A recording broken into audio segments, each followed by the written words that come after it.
आप सभी ने घातक से घातक बीमारियां जैसे कि lungs cancer, liver cancer, kidney failure, heart failure, PCOD, PCOS, Alzheimer, Parkinson, brain stroke, heart attack, ये सारी बीमारियां, ब्लड कैंसर हुआ या फिर ऑस्टियोआर्थराइटिस हुआ, ये सारी बीमारियों के बारे में आप लोगों ने नाम सुना ही होगा। ये बीमारियां एक बार शरीर में आ जाए किसी के तो ये जान लेकर ही जाती है, यानी कि जितना बार ट्रीटमेंट करने की कोशिश करेंगे ये शरीर से कभी गायब नहीं होता। जैसे कि शुगर पेशेंट को हम देखते हैं, शुगर की दवाई खाते रहते हैं, अंत में शुगर से ही मर जाते हैं, उनके ऑर्गन्स भी डैमेज होते हैं। तो ये घातक बीमारियां जो शरीर के अंदर में आती है, इससे निजात कैसे पाया जा सके, एक नया ट्रीटमेंट पद्धति जो है स्पेशली बोन मैरो कैंसर में इसको ट्रायल भी कर चुका है और सक्सेस भी इनको मिला है। उसी ट्रीटमेंट पद्धति के बारे में आज हम जानने वाले हैं। इस वीडियो के अंदर में आप बने रहिएगा अंत तक और जानेंगे कि कैसे हम इन बीमारियों से बच सकते हैं, क्या अपनाएं कि हम ये बीमारी हमारे परिवार में ना हो और हमारे शरीर के अंदर में ना हो, हम हेल्दी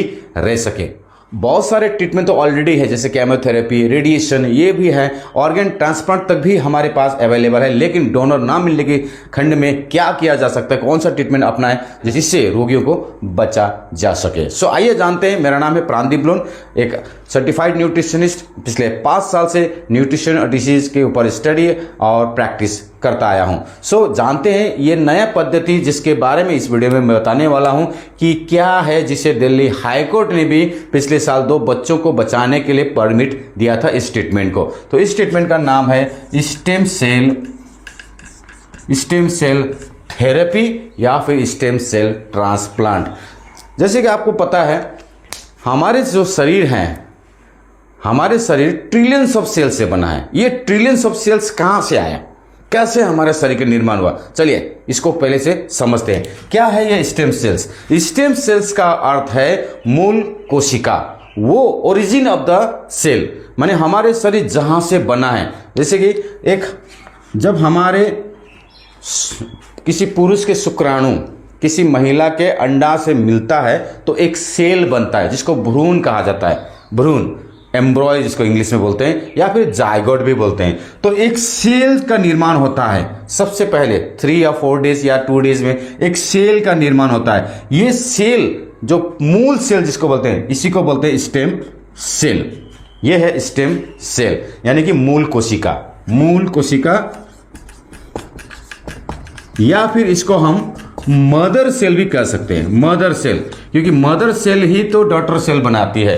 तो ये कोशिका जो मूल कोशिका है ये अपने जैसा ही सेल बनाने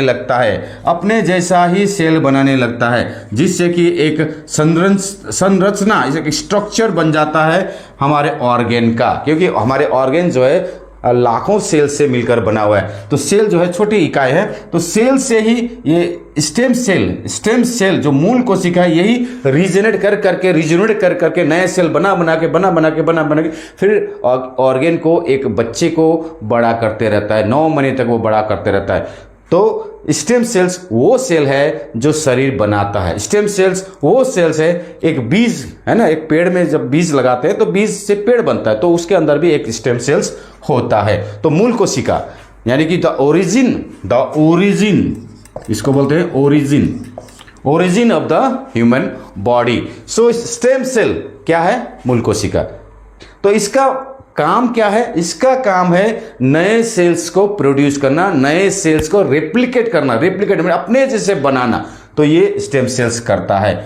तो स्टेम सेल्स थेरेपी यानी कि अगर किसी को बोन मैरो कैंसर के मैं एग्जांपल क्यों दे रहा हूं, क्योंकि इस पर पूरा ट्रायल हो चुका है और सक्सेस भी मिला है 2 बच्चों को बचाने के लिए। So bone marrow cancer, bone marrow में सेल्स बनता है, red cells, white blood cells, RBC, WBC, ये कहाँ बनता है? बोन मैरो क्या है? हड्डी का जो बड़े बड़े हड्डी है उसके अंदर का जो होलो स्पेस है उसको बोन मैरो बोलते हैं, जहाँ पे रेड ब्लड सेल्स और व्हाइट ब्लड सेल्स बनते हैं। तो ये वहाँ पे क्या करते हैं, वहाँ पे स्टेम सेल्स पाया जाता है। स्टेम सेल्स हमारे ह्यूमन बॉडी में 3 जगह पे पाया जाता है। एक तो भ्रूण में पाया जाता है और भ्रूण से स्टेम सेल्स को नहीं निकाला जाता क्योंकि भ्रूण हत्या हो जाती है क्योंकि वो अभी डेवलप नहीं हुआ है। तो एक स्टेम सेल जो है वो भ्रूण यानी 3-4 दिन का जो प्रेगनेंसी रहता है उसके अंदर में वो रहता है मूल सेल्स। उसके बाद जो नाभि नाल होते हैं, माँ से अपने बच्चे का जो कनेक्शन होता है नाभि नाल जिसको बोलते हैं, वहाँ एक स्टेम सेल्स पाया जाता है और स्टेम सेल्स पाया जाता है बोन मैरो के अंदर जहाँ पे कोशिकाएं बनती है। तो कहीं से भी अगर स्टेम सेल्स निकाल कर किसी पेशेंट पर उस स्टेम सेल्स को इंजेक्ट किया जाता है, ट्रांसप्लांट किया जाता है, तो वहाँ पे डेड सेल्स को रिप्लिकेट हटा के, डेड सेल्स को हटा के, वहाँ पे अनहेल्दी सेल्स को, डेड सेल्स को निकाल के, डैमेज सेल्स को निकाल के, वो जो हेल्दी सेल्स वहाँ पे इंजेक्ट किया जाता है, वो स्टेम सेल्स वहाँ पे इंजेक्ट किया जाता है, ट्रांसप्लांट किया जाता है, वो रिप्लिकेट करने लगता है, वो फिर नए सेल्स अपने जैसा बनाने लगता है और कुछ समय बाद वहाँ पे पूरा सारा का सारा जो है रिप्लेस हो जाता है। इसी को बोलते हैं ट्रांसप्लांट थेरेपी, इसी को बोलते हैं स्टेम सेल्स थेरेपी। तो ये ट्रायल हो चुका है, ये सक्सेस भी मिल चुका है। आजकल अलग अलग तरह के बीमारियों में इसका उपयोग होने लगा है, इसका ट्रायल होने लगा है। जैसे कि अलग तरह के कैंसर, जैसे लीवर कैंसर हुआ या फिर हार्ट फेलर हो गया या ब्रेन स्ट्रोक्स हो गया या किडनी, हर जगह की बीमारियों में जो क्रोनिक डिसीजेस होते हैं, जो कैंसर पेशेंट्स होते हैं, इसको केमो या रेडिएशन से जिसका जो सेल्स है पूरी तरह से नष्ट हो चुका है, वहाँ पर ट्रांसप्लांट करके भी बीमारी को बचाया जा सकता है, एक नया जीवन दिया जा सकता है। इसी को बोलते हैं स्टेम सेल्स थेरेपी और स्टेम सेल्स ट्रांसप्लांट। सो क्या स्टेम सेल्स ह्यूमन बॉडी में ही होता है, बाकी जगह नहीं होता? ये सरासर गलत है। स्टेम सेल्स सभी प्राणियों में होता है, सभी प्राणियों में।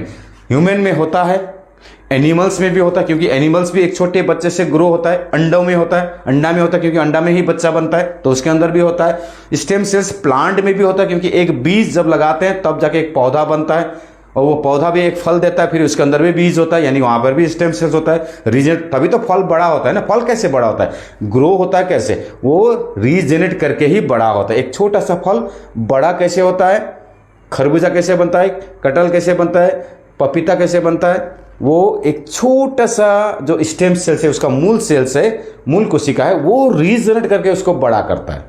तो प्लांट के अंदर भी स्टेम सेल्स होता है। तो इसी साइंस एंड टेक्नोलॉजी को हम आपके लिए लेके आए हैं, स्टेम सेल, यानी कि दीवा कंपनी का एक स्टेम सेल्स हम आपके लिए लेके आ रहे हैं, जो कि है सेलुलर न्यूट्रिशन।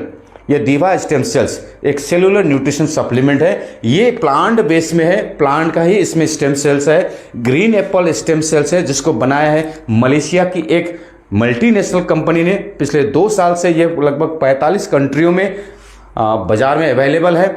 इंडिया में ये अभी अभी नए है, आया है। तो ये साइंस को हम आपके लिए लेके आए हैं, स्टेम सेल्स थेरेपी या स्टेम सेल्स ट्रांसप्लांट के जगह में इसको भी लेकर हम इस अपने जो स्टेम सेल्स है हमारे बॉडी के अंदर में, जो जिसकी कैपेसिटी घट गई है, जो डीएक्टिवेटेड हो गई है, क्योंकि अक्सर बीमारियों में ये डीएक्टिवेट हो जाती है। इसकी भी तो एक उम्र होती है रीजनेट करने की। जैसे जैसे उम्र बढ़ता है इसकी कैपेसिटी घटती रहती है। हमारे जो कट्स हैं देर से ज्वाइन होते हैं, हमारे हड्डियां देर से ज्वाइन होती हैं, जैसे ना बच्चों में हड्डियां 1.5 महीने में ज्वाइन हो जाता है, रीजनेट होके एक टूटी हुई हड्डी जुड़ जाता है, हमारे कट्स जुड़ जाते हैं। लेकिन बुढ़ापे में हड्डी 2.5 महीना 3 महीने में जुड़ता है। क्यों? क्योंकि कैपेसिटी घट जाती है रीजनेट करने की।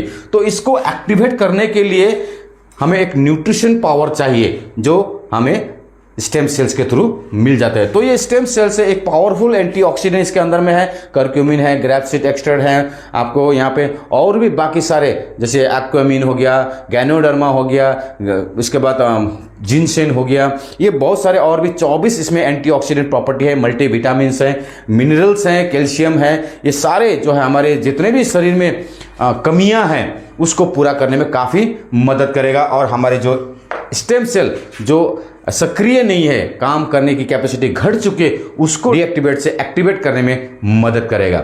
सो स्टेम सेल्स का मेन काम क्या है?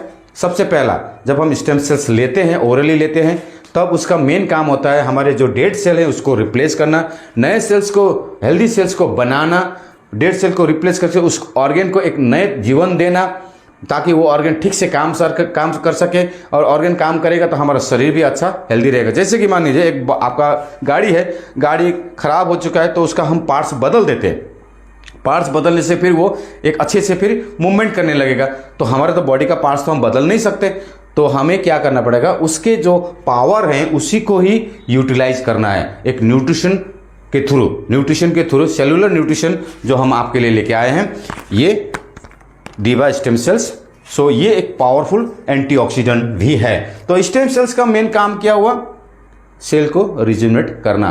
कोई दूसरा सेल्स रिजेनरेट नहीं कर सकता, केवल मूल कोशिका यानी कि मदर सेल ही डॉटर सेल को प्रोड्यूस कर सकता है। इसीलिए स्टेम सेल्स लेना बहुत जरूरी है, चाहे वो सप्लीमेंट के थ्रू हो या फिर किसी और बेस में हो। सो आज के वीडियो में बस इतना ही। आशा करता हूँ आपने स्टेम सेल्स को अच्छी तरह से समझा। बाकी चीज़ों की जानकारी के लिए आप मेरे नंबर पे नीचे